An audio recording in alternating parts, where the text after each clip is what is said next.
तो आज हम बात करने वाले हैं केमिकल इक्विलिब्रियम के टॉपिक के बारे में। The name is Le Chatelier's principle. The topic is Le Chatelier's principal.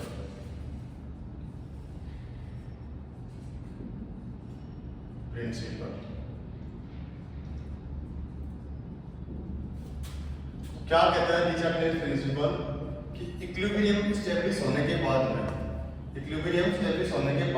अगर कोई चेंज करते हैं, change like concentration, pressure, temperature, तो इक्विलिब्रियम उस इफेक्ट को मिनिमाइज करने का ट्राई करता है। यानी if any change is done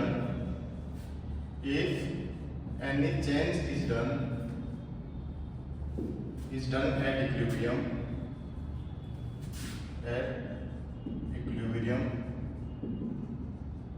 then equilibrium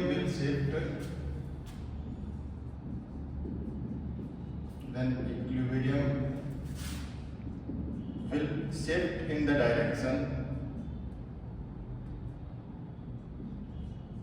direction where it can minimize this effect. Or effect is like change in concentration, pressure, temperature and volume. हम study कर रहे हैं यहाँ से सबसे पहला इफेक्ट ऑफ concentration.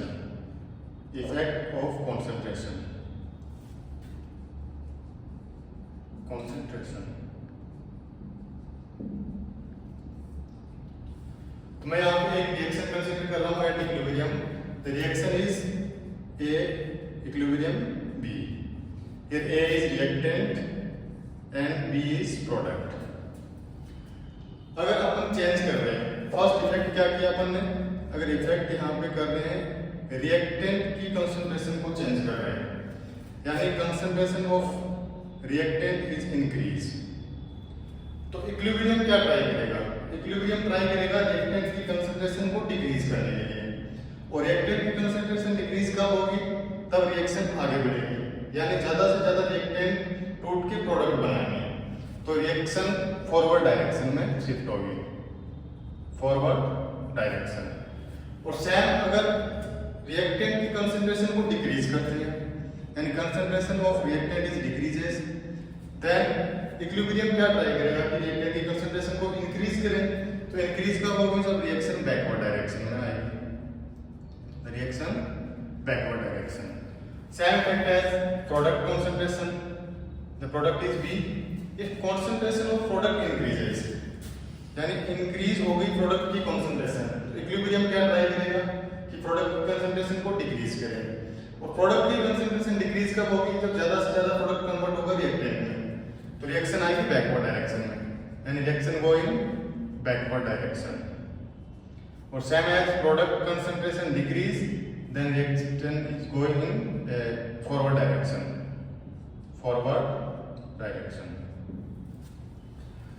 अब हम इसके एग्जाम्पल के द्वारा देखते हैं इसको.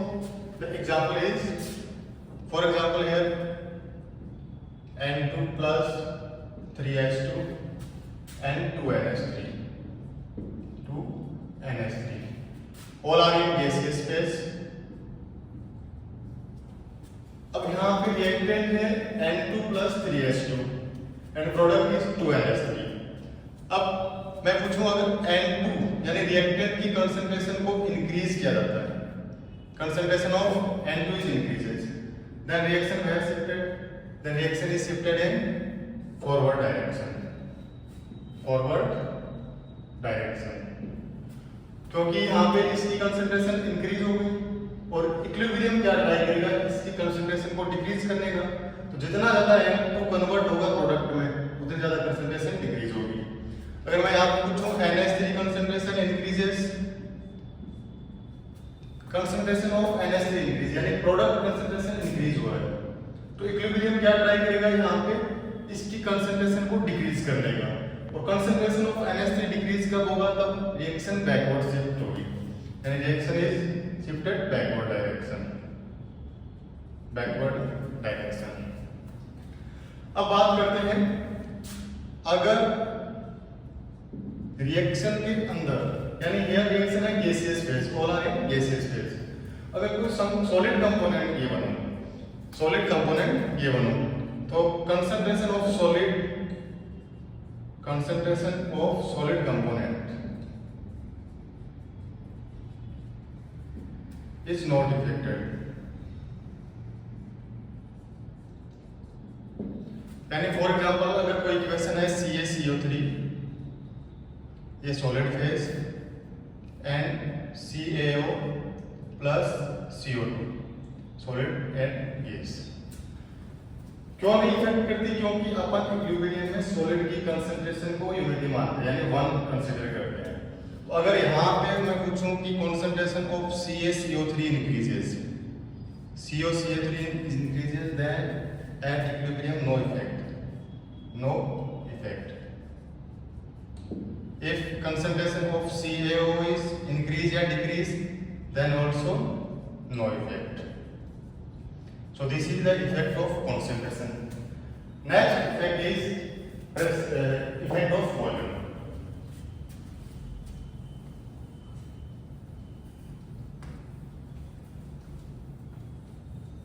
So effect of volume. Second is effect of volume. Volume and pressure का रिलेशन अपने को पता है। अगर वॉल्यूम इंक्रीज करते हैं तो प्रेशर डिक्रीज होगा, क्योंकि volume is inversely proportional to pressure. So अगर वॉल्यूम इंक्रीज कर रहे हैं तो प्रेशर डिक्रीज होगा, और प्रेशर इंक्रीज कर रहे हैं तो वॉल्यूम डिक्रीज होगा। तो इक्विलिब्रियम में क्या इफेक्ट होगा अगर वॉल्यूम इंक्रीज कर रहे हैं? यानी if volume increases, then equilibrium will shift in the direction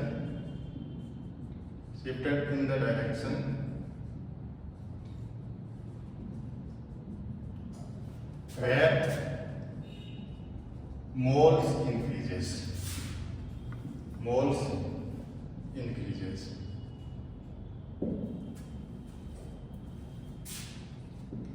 और एक सेकंड अगर देखें, अगर वॉल्यूम डिक्रीज करते हैं, वॉल्यूम डिक्रीज करेंगे तो प्रेशर इंक्रीज होगा। तो इफेक्ट क्या होगा यहाँ पे? If volume decreases,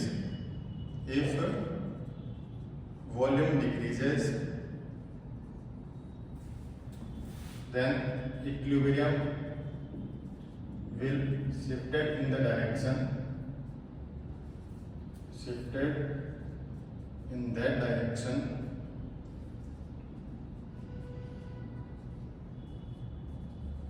where moles decreases. यानी वॉल्यूम इंक्रीज करेंगे तो रिएक्शन वहां शिफ्ट होगी जहां मोल इंक्रीज हो रहे हैं, और वॉल्यूम डिक्रीज करेंगे तो रिएक्शन वहां शिफ्ट होगी जहां मोल डिक्रीज हो रहे हैं।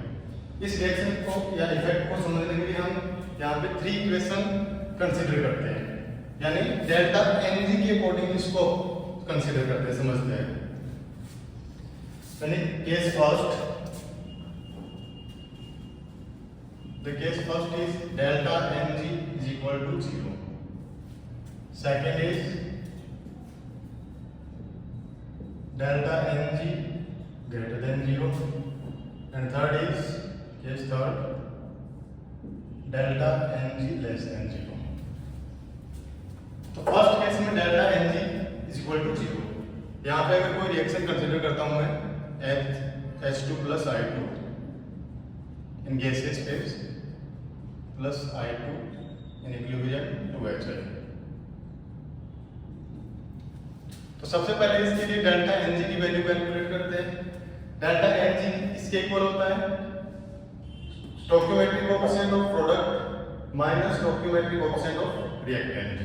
So delta Ng here 2 stoichiometric coefficient minus 1 plus 1 यानी 0। अब इसके लिए अपन लिखते हैं रिएक्शन कोएफिशिएंट एंड Kc। तो डिफरेंट रिएक्शन कोएफिशिएंट यानी any time of then and Kc is equal to at equilibrium। तो reaction coefficient Qc is equal to concentration of product upon concentration of reactant, and concentration of product is moles of product stoichiometric coefficient is square, and moles of H2 upon volume and moles of I2 upon volume. फिर यहाँ पे देखें तो volume का square हो रहा है, यहाँ पे दोनों में वॉल्यूम स्क्वायर है। तो अगर QC देखें डायरेक्ट किसी के प्रोपोर्शनल, तो वॉल्यूम पे इफेक्ट नहीं डाल रहा है, यानी QC और वॉल्यूम का कोई रिलेशन नहीं मिल रहा है यहाँ पे। क्यों? क्योंकि ये वॉल्यूम टू वॉल्यूम यानी ये स्क्वायर कट कैंसिल आउट हो रहा है। तो यहाँ पे QC डिपेंड ही नहीं कर रहा है इसके वॉल्यूम पे। तो at if delta Ng is equal to 0, so no effect here, volume का कोई इफेक्ट नहीं होगा। सेकंड केस देखते हैं, यहाँ पे कंसीडर करते हैं अपन रिएक्शन PCl5 ब्रेक हो रहा है PCl3 and Cl2 gaseous phase. अगर डेल्टा Ng की वैल्यू देखें यहाँ पे तो 2 - 1 पॉजिटिव यानी ग्रेटर देन 0। इसकी भी रिएक्शन कोएफिशिएंट लिखते हैं। तो reaction coefficient QC is equal to moles of PCl3 upon volume moles of Cl2 upon volume and moles of PCl5 upon volume. अगर यहाँ से अपन देखें तो मोल्स अपॉन वॉल्यूम यानी volume square and this volume, then reaction coefficient QC is equal to यानी relation between volume and QC। तो क्या रिलेशन आने वाला है यहाँ से? रिलेशन है 1/V, यानी वॉल्यूम किसके QC के इनवर्सली प्रोपोर्शनल होगा। अगर वॉल्यूम इंक्रीज करेंगे तो QC डिक्रीज होगा। तो if volume increases then QC decreases, यानी QC is less than KC, और KC less than यानी KC अगर बढ़ा होगा तो रिएक्शन जाएगी फॉरवर्ड डायरेक्शन में। रिएक्शन है if KC is greater than QC then reaction going forward direction. If volume decreases then QC increases and QC is greater than KC, then reaction go in backward direction. Second, अगर किसी effect की बात करें volume increase करने पे, volume increase करने पे कहां से हो रहा है? जहां मोल इंक्रीज हो रहे हैं। अगर यहाँ पे मोल डिस्कस करते हैं 1 मोल है और यहाँ पे 1 + 1 2 मोल है। तो अगर देखिए यहाँ पे वॉल्यूम इंक्रीज कर रहे हैं तो रिएक्शन का फॉरवर्ड डायरेक्शन है। तो यहाँ पे 1 मोल है, वॉल्यूम इंक्रीज करने पे जहां मोल इंक्रीज हो रहे हैं यहाँ पे 2 मोल्स होंगे, तो रिएक्शन कौन से डायरेक्शन जाएगी? फॉरवर्ड डायरेक्शन में। Last effect third, delta Ng less than 0। तो रिएक्शन अगर कंसीडर करते हैं यहाँ पे N2 + 3H2 2NH3 all are in gaseous phase. अगर इसके लिए डेल्टा Ng की बात करें तो डेल्टा Ng इज 2 - 1 + 3 यानी -2 less than 0। Delta Ng is less then 0। तो रिएक्शन कोएफिशिएंट लिखते हैं इस रिएक्शन के लिए QC is equal to concentration of NH3 upon volume whole square upon moles of N2 upon volume and moles of H2 upon volume whole cube. अगर यहाँ से volume और QC का रिलेशन देखें तो वॉल्यूम और QC का रिलेशन निकल के आएगा यहाँ से QC is directly proportional to volume square, volume square. अब अगर QC इंक्रीज करते हैं, वॉल्यूम इंक्रीज करते हैं, if volume increases, if volume increases then QC is also increases, क्योंकि दोनों क्या है? डायरेक्टली प्रोपोर्शनल है। अब QC इंक्रीज हो रहा है तो QC की वैल्यू बड़ी हो जाएगी किससे? KC से, और KC की वैल्यू लेस होगी तो रिएक्शन जाएगी बैकवर्ड डायरेक्शन में, इस डायरेक्शन में बैकवर्ड डायरेक्शन। और सेम अगर वॉल्यूम डिक्रीज करते हैं तो QC डिक्रीज होगा और QC is less then KC, तो रिएक्शन कौन सी डायरेक्शन में जाएगी? फॉरवर्ड डायरेक्शन में, फॉरवर्ड डायरेक्शन। सेम अगर इस कॉन्सेप्ट से अगर देखें तो यहाँ से अगर वॉल्यूम इंक्रीज कर रहे हैं, अगर यहाँ पे मोल क्या है? 1 मोल 3 मोल + 2 मोल यानी 4 मोल रिएक्टेंट साइड है और 2 मोल है अपने प्रोडक्ट साइड। अगर वॉल्यूम इंक्रीज कर रहे हैं तो रिएक्शन कौन सी साइड में जाएगी, जहां मोल्स इंक्रीज हो रहे हैं तो रिएक्शन यहाँ आ रही है बैकवर्ड साइड में, और यहाँ मोल कहाँ जाता है backward. So same as this. अब नेक्स्ट कॉन्सेप्ट समझते हैं इफेक्ट ऑफ टेम्परेचर। अगर इफेक्ट ऑफ प्रेशर की बात करें तो इफेक्ट ऑफ प्रेशर इनवर्स हो जाएगा किसकी, इफेक्ट ऑफ वॉल्यूम के। Next effect of temperature, effect of temperature.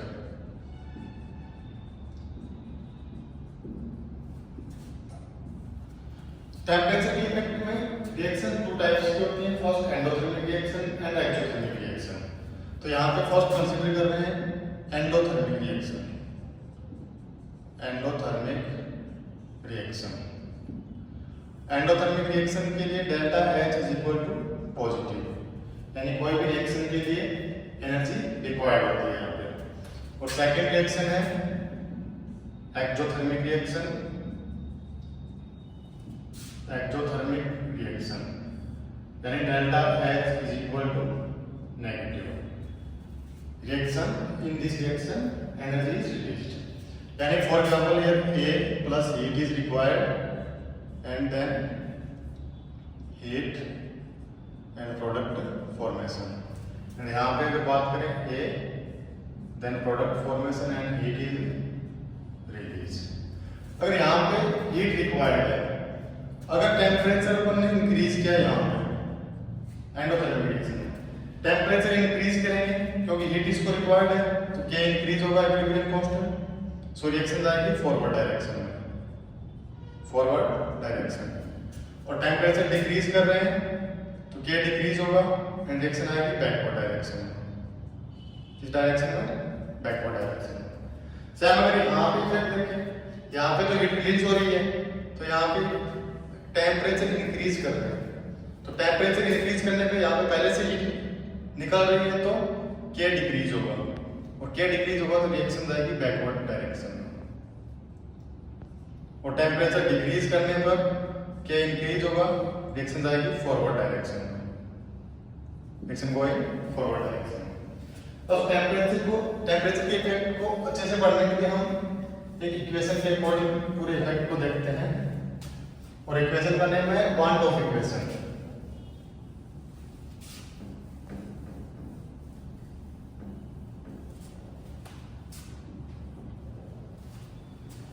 तो वन टॉप इक्वेशन के अकॉर्डिंग अपन टेम्परेचर के इफेक्ट को पढ़ते हैं।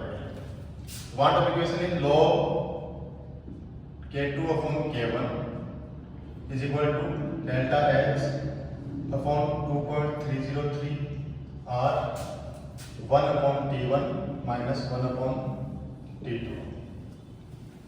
First, temperature K1 here, equilibrium constant at temperature T1, and K2 is equilibrium constant at temperature T2. Temperature T1 initial temperature है, T2 is final temperature. अब case हम देखते हैं यहाँ पे टेम्परेचर इंक्रीज कर रहे हैं, यानी temperature increase means T1 is less than, यानी temperature increase that means T1 less than T2, T1 is less than T2। अब यहाँ कंसीडर करो T2 इज ग्रेटर देन, तो ये वैल्यू क्या होने वाली है, पॉजिटिव, पॉजिटिव होगी। अब यहाँ पे डेल्टा H को कंसीडर करते हैं, तो delta H if reaction is endothermic यानी positive, reaction is endothermic. Endothermic reaction में ये डेल्टा H है पॉजिटिव होगा, तो positive and positive. Then if temperature यानी T1 is less than T2, then K2 is greater than K1, और K2 is greater than K1, that means reaction going forward direction, reaction going forward direction। और temperature second effect here, अगर reaction exothermic है, delta H is equal to negative, यानी exothermic। exothermic reaction में यहाँ पे delta H negative हो जाएगा, तो reaction अपनी है log K2 upon K1 equal to delta H 2.303 R 1/T1 minus 1/T2. Okay.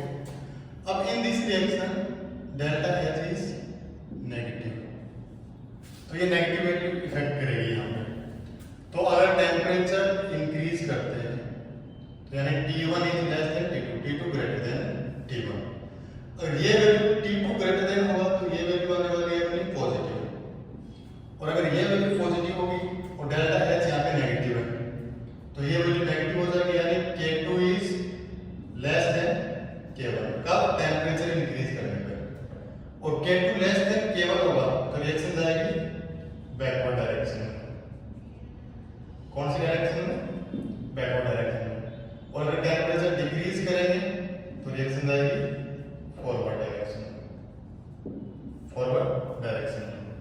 ये इफेक्ट हो गए टेम्परेचर का effect. Okay, next effect of catalyst. Effect of catalyst.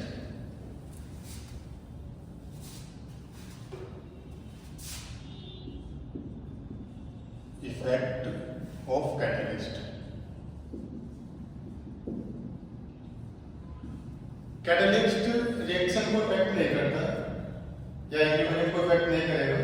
Catalyst या तो रिएक्शन की रेट को इंक्रीज कर देगा या फिर रिएक्शन के टाइम को डिक्रीज कर देगा, यानी does not effect of catalyst, does not effect, it increase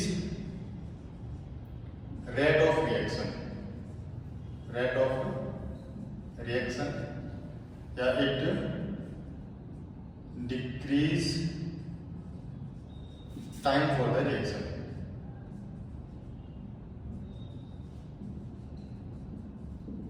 यानी रेट को इंक्रीज कर देगा तो टाइम डिक्रीज हो जाएगा रिएक्शन के लिए।